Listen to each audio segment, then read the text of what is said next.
Thank you, Dennison, and thank you everybody for coming. I hope that everybody's winter has gone well. Texas had winter this year and we did not like it. We survived it, and so did our beautiful horses. I want to try to share I'm going to do a PowerPoint with this, and I think we'll do a share screen.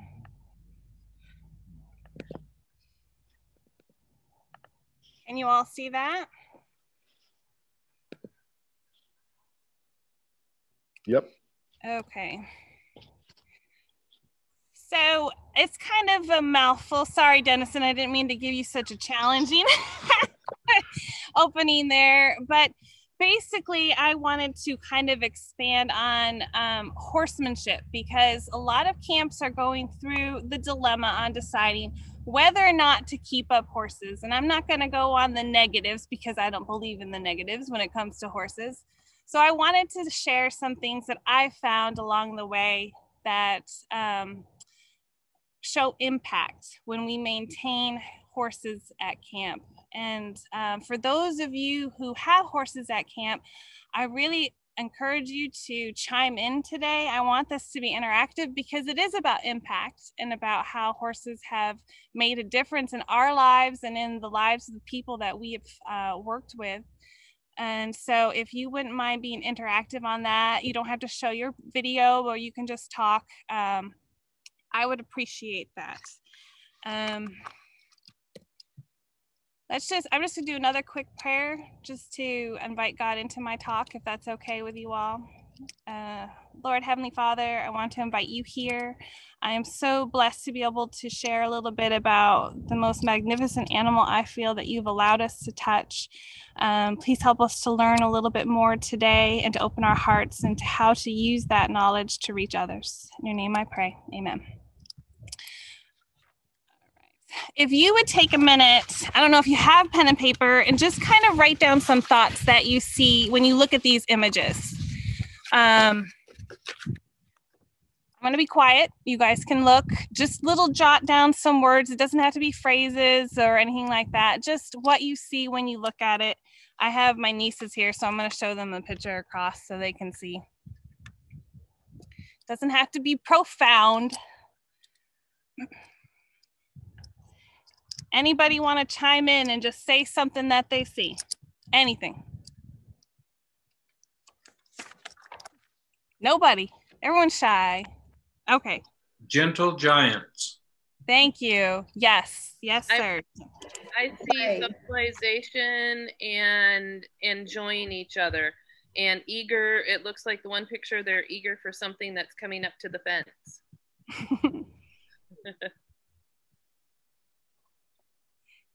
Freedom. Freedom, is that what you said? Yeah. Feeding time. Communication.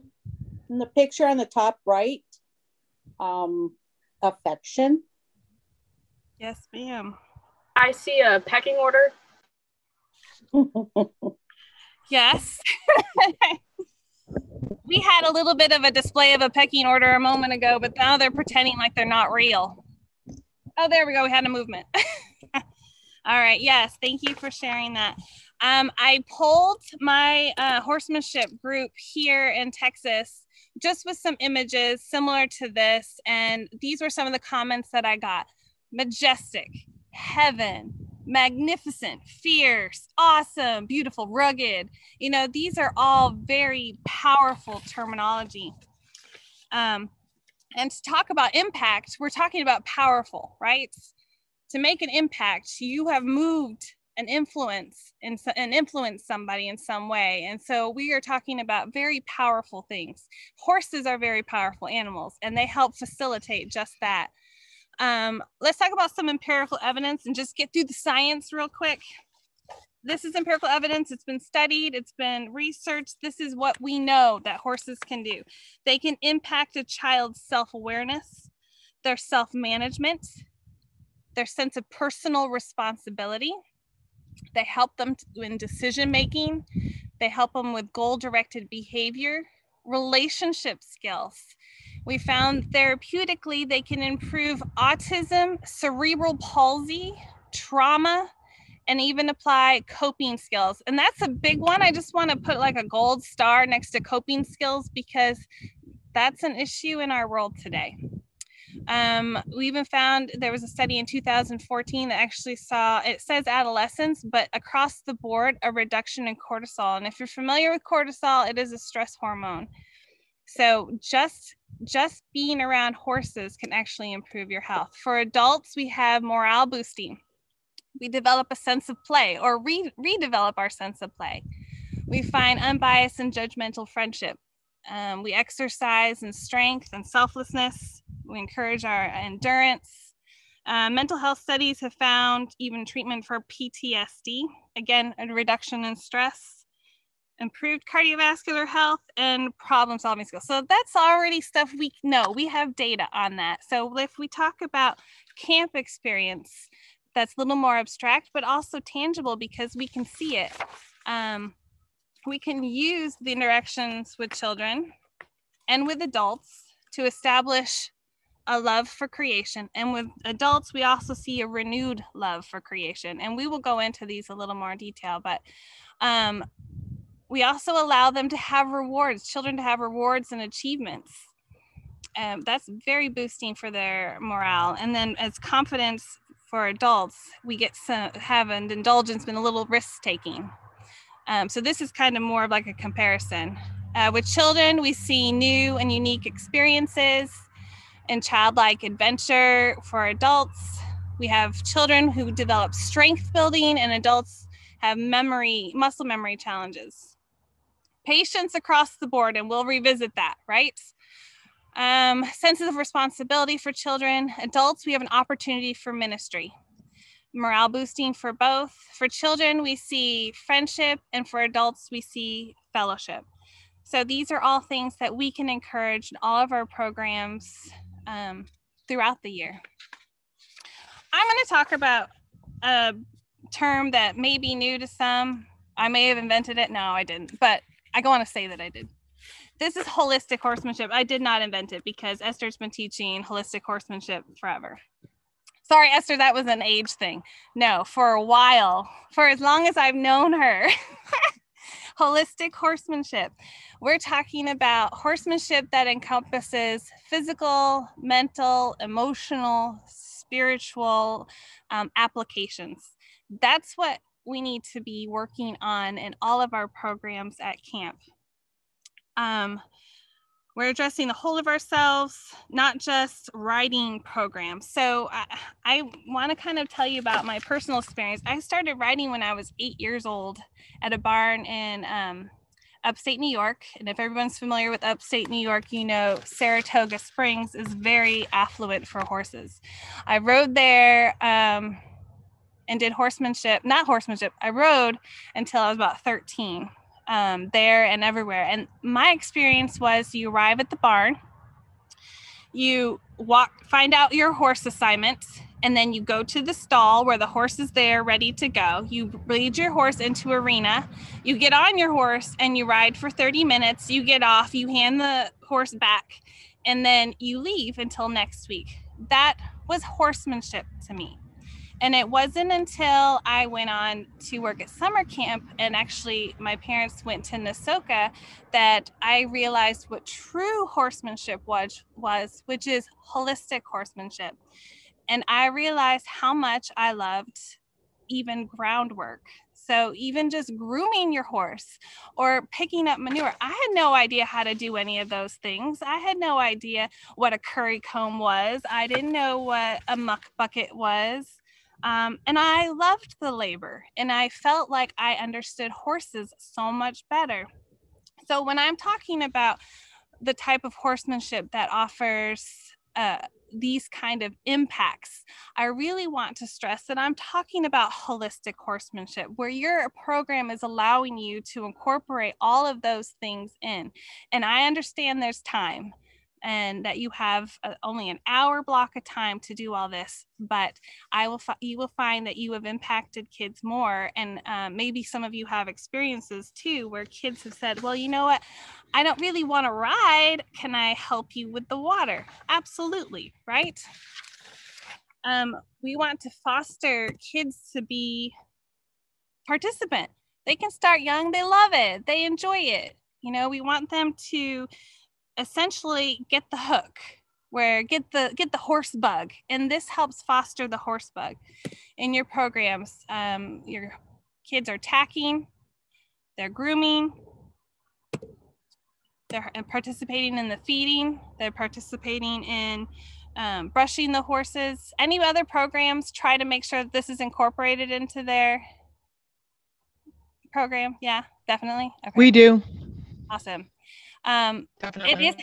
It is hard with the time crunch, but and are you finding as well that you're seeing that kids are so much more responsive with that? Oh yeah, but I have a huge pony club background, and that was always a part of it. Good. Pony Club, yes, that's awesome. Thank you for sharing that. We also can use these moments to essentially, I'm going to coin a phrase from my brother Gary, which is plant the seed. And that plant the seed is not necessarily preach at these kids, but give them little nuggets of information that eventually lead them through a gospel experience. I want to make sure that we stress here too that we're going to celebrate some beauty. So there we go. We can celebrate our nature when we're out with these kids. And here's our little nuggets that we're going to give them. Listen, you know what? God gave us these wonderful animals, and you get to touch them. Nowhere where we promised that we could have anything this beautiful, and here they are. And celebrate the connections, all in God's majesty. I can't tell you how many people have come into our horse program who are just impressed that they can walk up next to them. Anybody else see that? Of course you do, all the time. People being able to come up and say, you know, I don't want to ride, but can I have a picture with the horse? Or can I pet the horses? Just being next to them is that awe experience. And you have these little nugget moments where you can share the gospel with God and provide impact into their lives. How many of you love this experience? I mean, it doesn't even really need a whole lot of talking. There's so much beauty.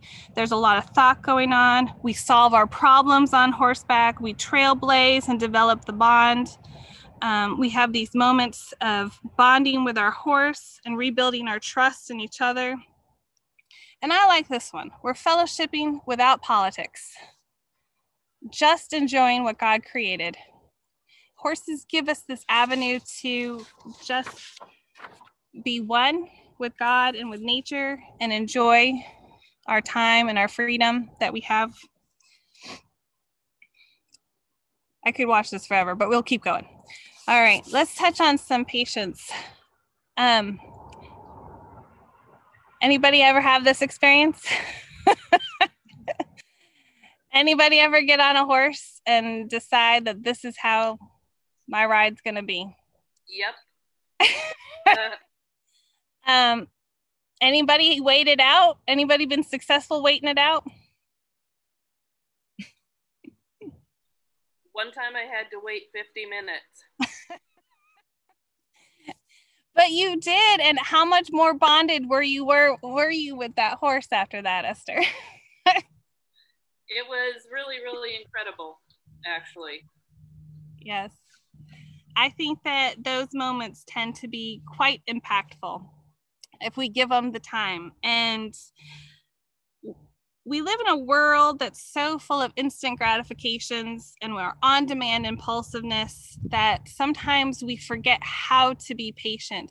And that's the impact that I see that horses do on a regular, every time we're there basis. And it always seems if you have a time crunch and you have to do something, you have to exercise patience. In fact, Sugar, the one with the red halter right here, wouldn't let us catch her for 15 minutes to bring her down here about an hour before this started. So anxiety high, and we're trying to be what? Patient. And we got her. She calmed down. We calmed down. We got her. But exercising in patience is daily with horses. Anybody have this experience? This was my winter. Well, before the snow. But we can use this time to do what? Think, pray, meditate. A lot of thinking gets done when you're brushing a horse. This is an impact moment that I try to encourage for our community. A lot of people, like I said, want to just come brush horses. Please, please come brush a horse. Invite people, if you have them around you, to come. Plant some seeds while they're grooming horses. I have a few people in the community at the hospital whose daughters want to ride, and occasionally they come out and I'll do a trail ride. I don't push everything on them all at once, the gospel, but little nuggets here and there. Look how beautiful this camp that God gave us, and we're able to be with the horses. And, those are little nuggets of time. And a lot of time can be gotten from grooming these horses up. And if you've ever been here, like we were this year, we have 17 horses, and this is just the tail. Can someone help me with this quote? I found this on the internet. It's from Hebrews 12. Let us run with patience the race that is set before us. How do we run with patience? Can someone help me with this? Girls? I'll wait. Okay. Go ahead. Sorry about that. I'm good. thinking about when it comes to ministering the gospel to people, kind of like you were saying, you don't want to just push it onto them all at once. It's a race. It's these slow little nuggets, these interesting facts, just getting their mind going. And so it's a race in the sense that, we want to do it as quickly as possible, but we also have to do it as respectfully as possible. So that's, I guess, just what my mind immediately jumped to. So. Yes, thank you. Anybody else? So this cuts off part of my screen, so I'm gonna look down to read it. So I had to go and look at the scripture. It says, therefore, since we are surrounded by such a great cloud of witnesses, let us throw off everything that hinders us and the sin that so easily entangles, and let us run with perseverance, and there's patience in some versions, the race that is marked out for us. Every opportunity that we have in this world, we have witnesses. It's hard to go anywhere without someone watching you. And at camp ministry, you have a lot of eyes on you. And you can take it as being a frightening thing and a responsibility that maybe you don't feel you're up to. But you can also take it as a patient learning experience for everybody. For you and for the people that are coming to see you. How many lessons have we learned from others as much as for themselves? So don't be haggard down by that. Don't try to quickly get through the bullet points and then throw in a little nugget of Christian experience. Go slowly. Let people experience it. Let them put their hands on the horses. Let them enjoy their time. And I agree with what Peyton says. We don't need to push it. It's not a race that we're all trying to win. It's we are trying to take as many with us as we can. And we want to make sure that we are really diligent in caring for the heart of others and the spiritual side of things. And it can't be rushed. And that's why we plant seeds. We don't just start with the bush. Christina, I like how the verse following that says, looking unto Jesus, that's how we do it, is when we look at him and what he did and how gently he led people, then we're going to be able to have that patience. Exactly. And that leads right into this, Esther, thank you so much. Gentle. It is not a harsh experience. It's not an aggressive experience. This is Sarah, my niece. She didn't know she was on TV today. Now she does. And we can do things to encourage a horse that is refusing. We can grab the whip. We can grab a harsh spur. We can grab bits that would facilitate movement. But how impactful have we made, what impact have we made on this horse and this rider by giving them those resources?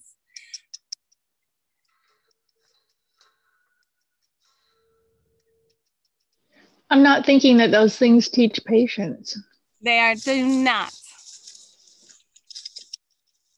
They do not teach patience. But we can use other methods that do, can't we? A gentle touch, a softer voice, and of course, patience. And what kind of learning lesson do you think, what kind of lesson do you think Sarah learned by riding a horse this way? And what kind of lesson do you think Bella learned by being ridden this way? It strengthened their bond rather than damaging it. Exactly. There are some horses that we encounter in our time here that take a little more energy because of damage that has been done. Am I right? And you can probably think of horses right now that you have a passion for and that you are having to take extra time with because they have had some harsher, less patient methods applied on them. So when we're teaching horsemanship, we want to make sure that patience is understood, that we are not going to rush this today. We're going to end on a good note if we need to, but that we have taken the time to be gentle and respectful with our horses. Confidence building, I want to talk about too, endurance and strength. I had this moment here. This was several years ago, and I was watching Miss Ann Bailey instruct a class. And these are my two boys, and they spent the entire class around this bridge. Can you see it in there? I'm sorry, it's not a great picture. And basically the object was to get your horse to walk across the bridge. And I remember thinking, well, that's interesting horsemanship, you know, like, I guess it's okay. My kids kind of already ride, so they can play with that. But what I neglected to see is how much just a little goal like that built confidence in my kids. And I actually was able to listen to kids say, I crossed the bridge. And it was actually a goal for all of them to be able to say that, I crossed the bridge. And there's kind of an interesting nugget to like slip in too, the I crossed the bridge moment. And it kind of inspired me to create situations like this in all of the horsemanship that I teach, where there's just these little goals, but they tend to, you know, create such self-confidence and be so impactful that they become these courageous beings. One of the things I do with our camp here is to bareback ride. And we start out with one leading the other, and it's more of like a team thing. But as they get more confident, it's actually difficult to get them to put the saddle back on the horse. They love it. And it's something that they go and they can brag and say, I bareback rode today. And they're excited and challenged by it, and they're ready to do it again next time.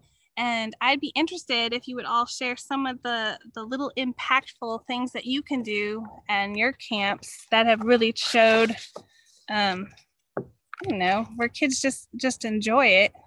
Something like this.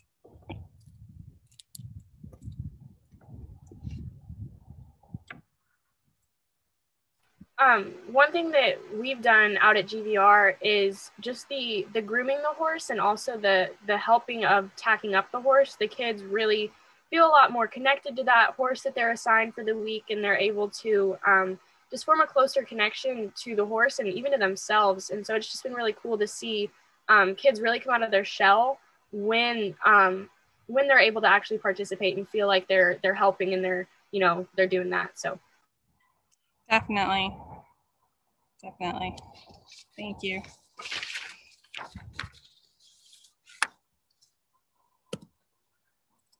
This is another moment. These guys have only been riding, I'm telling you, the bareback method I love it. To start, you earn your saddle almost. But she, in this situation, these guys have only been riding for probably 3 weeks. So like third or fourth class. And they already were like, okay, let's practice getting on our horse without even using the mounting block. And I like this moment because not only are the kids excited about it, the horse is getting the education and they're participating in play. And also she's on the offside. So, so the horse gets also a little training. So this is another little training exercise that we do, and also confidence building, physically challenging. I even have some adult riders that do this. I can't do this. Anybody else do this with their kids? Anybody successful doing it on their own?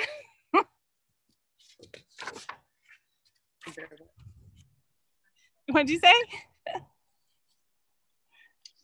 Christina, one of the things, it's kind of an adaptation to what you're doing in this picture, is we had our campers. It wasn't truly a riding class, but we had them leading their horses, and then they would get on the hitching rail, and it was the hitching rail there is kind of like a round pen, and their goal was to get their horse close enough to the fence to be able to crawl on their horse.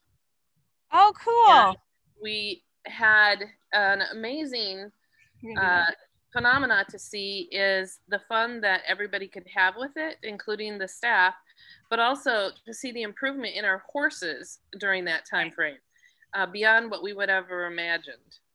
Right. Because as play happens, everyone relaxes a little bit and the tensions come down. And those are awesome moments. Oh, dropped my pen. I wanted to share this experience with explaining a will and a way. So when you're confidence building, you want to have receptive audience. And I've never had such a receptive audience as here. These were 2 teenagers about 6 years ago that said they wanted to ride at cowboy camp in the rodeo, and they wanted to practice barrel racing. And I was like, sure. And they're like, oh yeah, we don't have a horse. I'm like, oh, well, you can borrow my husband's horse and my horse. And then they said, oh yeah, we don't ride. And cowboy camp was a week away. So I was like, well, let's do a boot camp. And I'm not joking you, this is day 2. And they're doing trot work.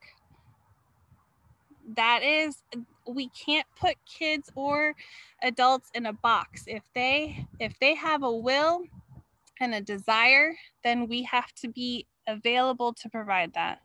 And I have kept this picture,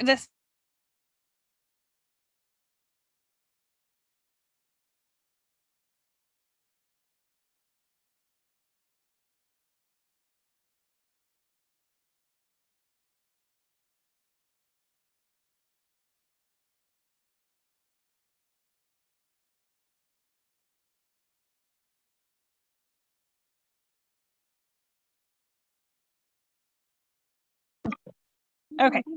Sorry, everybody. Can you hear me okay? Back to the time. Yep, you're good. Bob's trying to restart the computer. Can you hear me? Yep, we can hear you. Okay. All right. Yes, so we can hear you. I kept this video.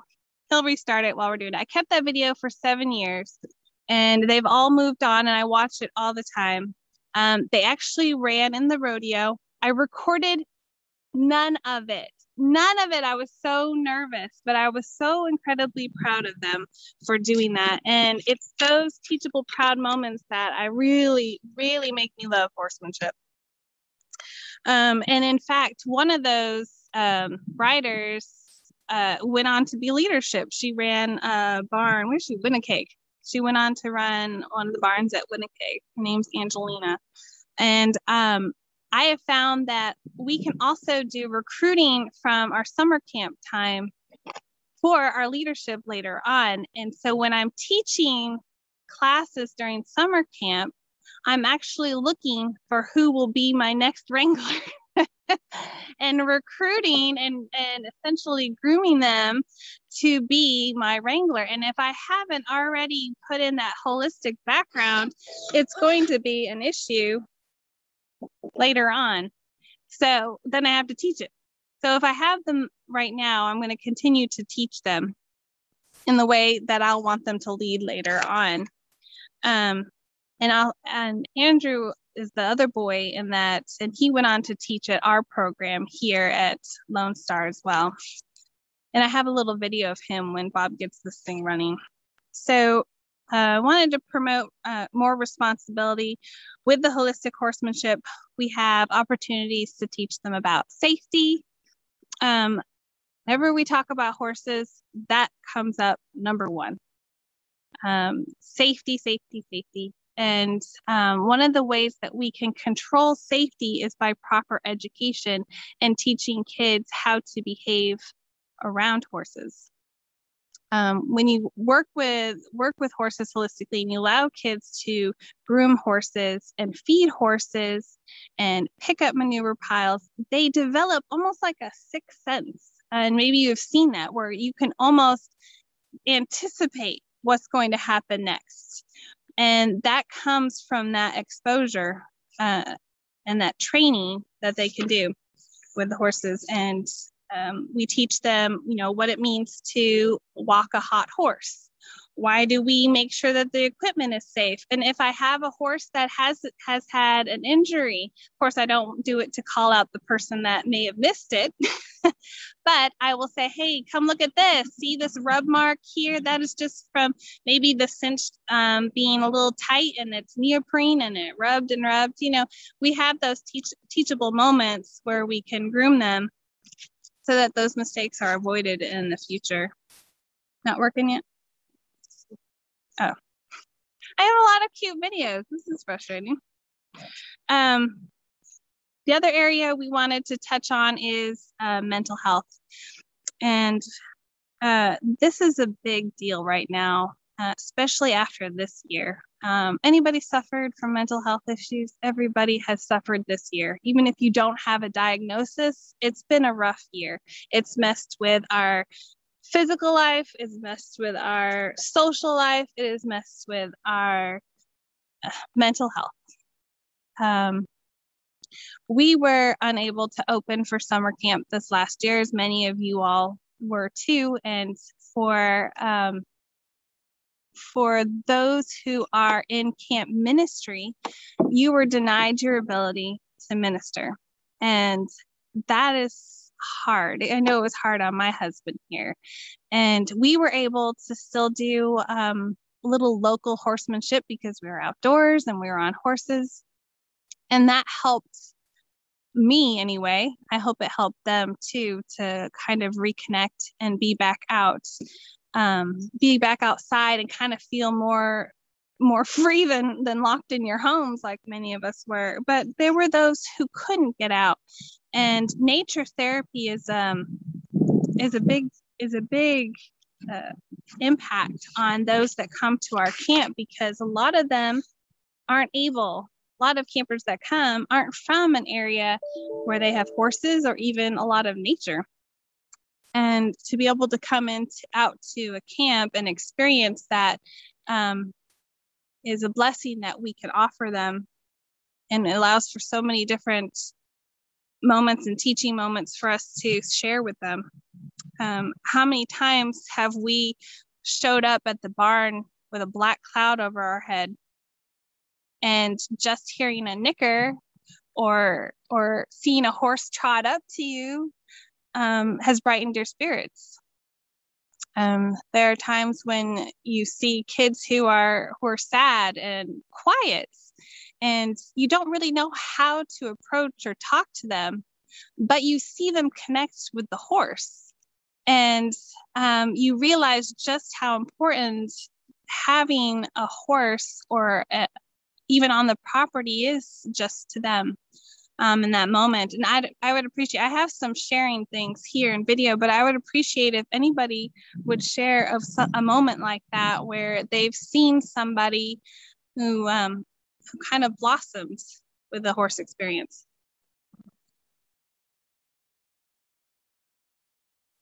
You got them. I know you do.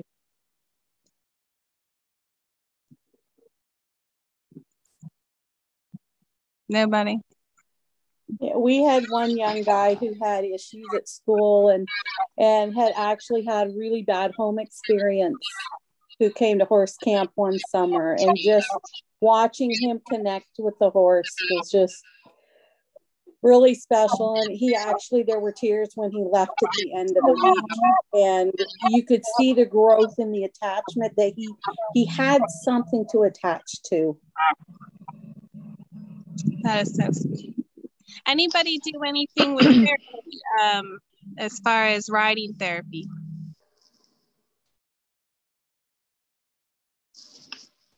I wasn't there, but we have a young lady that used to work for our camp who is now a social worker, and she brought some boys to the camp for a horse experience who were in foster care, and it was a big high point for them. Oh. Back home, I have the opportunity to work with this organization called Horses for Healing as well. And they work with a lot of kids that have Down syndrome or just mental challenges or physical handicaps. And so it's just super cool to see these kids that, you know, might not be able to look you directly in the eye sometimes, or not quite connect the same way that we do. But it's like, as soon as you get them on a horse, as soon as you get them around the horses, they just completely come out of their shell. And it's just such a cool thing to see. So. Come back on. All right. It is. You shut your mute off. It is really cool to see that, and it's something that we're privileged to see because we have the horses here at camp. I'm going to share this. Is it sharing? There it goes. Okay. Can't fix. Can you share that under Robert Allen host? And then I can share the screen. Okay, thank you. Nope. Okay. There was a study done at a Mississippi University in 2019. So right before this whole pandemic started. Oh, here we go. We're coming up. And I'll go into that. So I was talking about leadership. This is an example of leaderships that were raised up at a camp. I'm going to go talk to, this is Andrew. He was one of the boys that was riding. I want you to hear his perspective here. Is it not playing? How do you make the mute go? Let me get the sound off. Do you stop screen share? And then... Can you hear it? No. So you have to do stop screen share. And how do you do the sound? And then when you go back to start screen share, there's a place down on the bottom where you can do audio sound. Before Can you hear them at all when they talk? No. No? Okay. We'll skip them.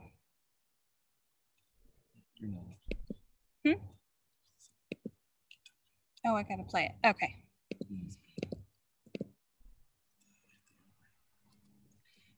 Sorry, breezing through real fast. Christina, if you stop the screen share, then you can go in and set your... So in 2019, there was this study that was done. Huh? Who is? I can't hear her. Yeah. Oh, go ahead. If you want to show the videos, you need to stop screen sharing for a minute and then go in and set your volume. Okay. And then restart it. I think we'll just skip the videos. All right. Unless I can figure it out. Okay, from current slide. At Lone Star Camp, we had a lot of great horses, so it was really fun year after year to come back and see the horses and continue building a relationship with them, as well as coming back and spring campers to see how they've improved their horsemanship and continuing to help them build. At Lone Star Camp, we have... Yeah, she said that was working. So these are some of the pictures that I was showing about promoting responsibility. Allowing them to get into the stall, get hands-on, to work with them. This is Angelina. She went, she left Lone Star. She worked for a year here in the summer camp, and she comes in and helps out here and there. She directed Winnipeg. So being able to rely on your staff for each other's safety, for the camper's safety, is of utmost importance, and I'm glad to have found that in both of the barns I worked in. And we talked about safety and good husbandry around the horses. Oh, I love this cartoon so much. And this is what I was trying to explain to you of the gloomy day that you can have, and how horses just by seeing a horse or hearing them nicker, it just blows your dark cloud away. So the study that was done, they asked ages 13 to 30-year-olds to come and participate in kind of like a boot camp. It was interaction with horses. It was holistic horsemanship. They came in, they groomed the horses, they cleaned up after them, and they rode. And the number one word they chose to describe their experience was happy. That's impactful. That something so simple, just participating with one animal or multiple animals, can cause that reaction almost across the board. Here's interesting facts about that study. It was mostly done on type A personalities. Anybody type A? Everyone laughs? Everyone type A? Yeah. Type A personalities are prone to stress. And they found that it reduced their stress. And this one, it hit home for me. It exercised hostility control, and it improved cardiovascular health. Ellen White wrote in Ministry of Healing, and these are some images just for you to see. How grateful to the invalids weary of city life, the glare of many lights and the noise of the streets are the quiet freedom of the country. And she went on to say, there are life-giving properties in the balsam of the pine, in the fragrance of the cedar and the fir, and the other trees also have properties that are health restoring. We offer that for free. You know, you pay for horsemanship and you get some healing from that. The horses also had a big impact on the lives of the staff. There were two particular examples I can think of where some staff who were having some issues came up to the barn, and spending some time with the horses, they were able to work out some of those issues and become a lot more confident in their lives in general. And I think you all shared some good examples of that too. I want to talk about ministry, and I'm going to give a shout out to Pastor Moody here. He's the youth director for our union, and he really taught me about adult ministry in horsemanship. And I had a background in teaching children using horses as examples, but I had neglected to really consider how much of the population grew up like me, still loving horses and still wanting to participate. And Pastor Moody is passionate, and he has shared that passion with me of getting communities from all over together to participate in horses. And this is an example. We do cowboy camp. We do other ministries that this particular group is the Glorify God riders, and they come out every year and run these events. Of course, we didn't this year. And it's over Sabbath. They ride their horses to church, and they also have the opportunity to do motorcycles. They come as well. I don't take pictures of the motorcycles. I take pictures of the horses. So that's what I have. But it's an area of ministry that I didn't know until recently, in the last 7 years. And I'm thankful to have this in my life because it allows for that fellowship, that adult fellowship, and you're able to get around individuals who feel as passionately about horses as you do. And I think that, at least for me, that's an area of impact that I had neglected. I had left equine medicine to pursue nursing, and I was voided from it. I just couldn't find a way to enjoy it anymore because, I don't know, I guess I felt like I had moved on from it. And I rediscovered my love for horses when I came down here. And I'm very, very thankful that I was given that opportunity again. later in life. And I think that there are adults out there who are open to that opportunity if we can offer it. And I have kind of made it my personal mission to try to include people who want to participate when I can. And I have started trying to include homeschoolers. This is, I also exercise my vet tech skills, and we do fecals for the horses. A couple times a year, we invite, we have to run samples on the horses to make sure they don't have parasites. And I use this as a teachable opportunity for the kids to come in, and they can use their microscopes and they can collect poop and get their hands dirty and look for bugs. And I don't know of a kid who hasn't enjoyed doing that. So is there any opportunities that you guys are able to open up for outreach in your facility that you do that you can share?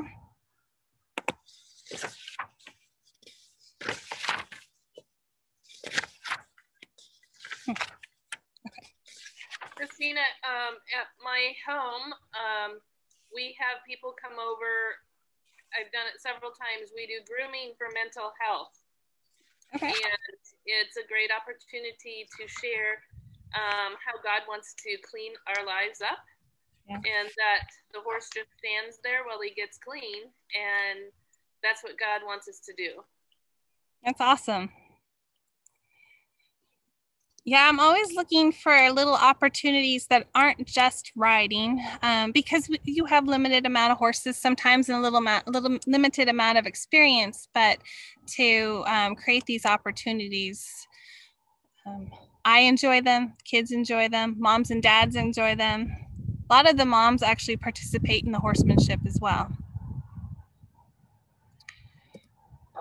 One of the main reasons I work at camp is to share Jesus with the campers. And the horses really assist in doing that because as they interact with their campers and as they interact with the other staff, you can use all of those interactions as object lessons to teach the kids about Jesus and about their spiritual journeys with God. And it's really cool to see that, like, the connections they make. On Sabbath mornings, we would have a special spiritually focused lesson. And watching the kids, some of them realize that Jesus could do things for them for the first time. It was just incredible. And that's really the impact you want to leave. You want to leave that with your staff, with your campers, that they've been able to find teachable moments and gospel sharing moments. And I'm thankful that Jade went and gave us this background on it, because I hadn't thought about even doing something even on Sabbath where you can incorporate the horses into your ministry. This is one of our wranglers here and one of our homeschool moms. This is Shannon, and she just kind of drives home impact. I was thankful that she did this video for me, and it's hard for me to watch it without tearing up, but I hope you all enjoy her little talk. Hi, my name is Shannon, and I just want to talk a little bit about my experience working with horses at summer camp. As a camper, I only camped for one summer in Tranquil Valley. I didn't really have experience with horses then, but when I worked as a staff member during college for 3 summers at Laurel Lake Camp in Pennsylvania, I remember the rodeo week every week, and all of us staff as well as the campers enjoyed it. And I still have a picture from one of those days. It's one of the pictures I remember the most from camp, because someone took it when I wasn't paying attention, but I was in the horse barn petting a horse, and you can just see the look of peace and joy on my face just from, bonding with that horse for just a few minutes, and how much that can change you. And then working at Lone Star Camp 2 summers ago in the equestrian program, a lot of kids, come to camp from cities, and working with the horses may be their only chance to ever experience horses.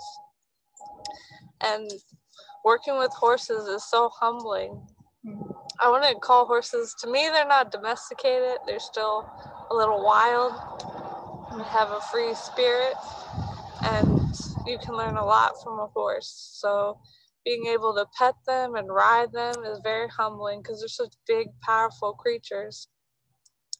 And learning to trust them as they trust you, to steer them in the right direction, is just, it has a lot of parallels with your relationship with Jesus. And I feel like your experience with horses, whether you're a camper or staff member, can definitely be life-changing for the better. It can be a wonderful experience to draw closer to God, since you're experiencing one of His precious creations. And yeah, that's my experience with horses at camp, and just seeing the peace and joy that they can bring, and how they can change lives for the better. And I really don't think much else can be said about impact when that's what someone takes away from horsemanship. It's invaluable. I'm so blessed to have the ability to come to Lone Star Camp because they have the horses, because of the impact that they have made on my life, and that I can see how they impact others. I wanted to go back to this picture kind of in closing and kind of reread some of your comments. Gentle giants, enjoying each other, eager, freedom, time to eat, affection, and pecking order. I want to show you another perspective on these pictures.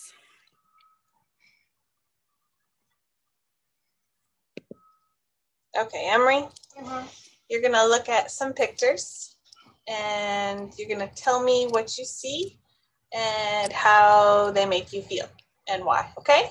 You ready? Okay, go ahead and look at the pictures.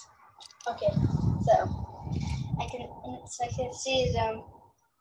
So you can see this cute kid, Princess and Tonto are kissing over there. Princess and Tonto are kissing. And I can see well, it kind of looks like Jack and the brown horse over there looks like it's smelling a butt over here. Yeah, and who's the brown horse? It's John or something. Oh, John. Okay. And then I can see Missy and Paco drinking her milk. Yeah, and you were looking at that one for a while. Why does that one seem special to you? Because I just like Missy. She's the best horse in the whole world. You like Missy. What do you think about Missy now, though? Sad. It's sad, huh? But it's nice we can have the pictures to remember her, right? Mm-hmm. Yeah. Anything else you see? I can see Tonto laid in the poop again.